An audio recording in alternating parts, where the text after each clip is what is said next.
That is safety, E6 good clinical practice, E8 general considerations for clinical trial, and E9 statistical principles for clinical trials.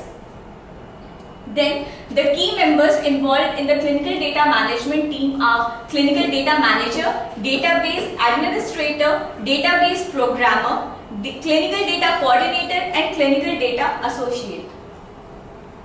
Then this is the nutshell of clinical trials. Firstly, we prepare the protocol. That protocol is approved. Then investigator selection is done by the sponsor. Then the whole process is approved. Then the patient recruitment is done and they are asked for the participation through the informed consent form. Then the whatever data we get after the third phase, that is entered and reviewed. Then the whole data in the database is sent to the statistical team to know the results, the final results. Then finally the data is presented and it is approved by the regulatory authorities. Then this general process of CDM. So CDM first starts with the planning. The overall protocol, the SOPs and all the clinical trial data forms are approved and signed off. Planned and signed off. Then comes the design and development stage. In this stage, the CRF is designed and the database is set up.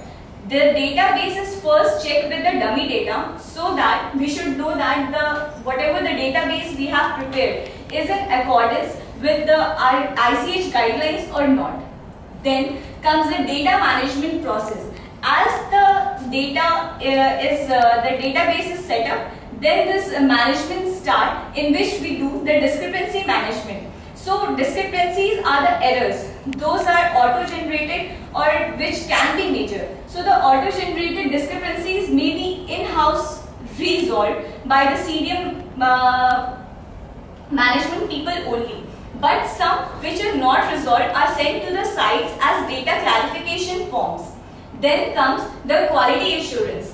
Quality assurance, as we all know, is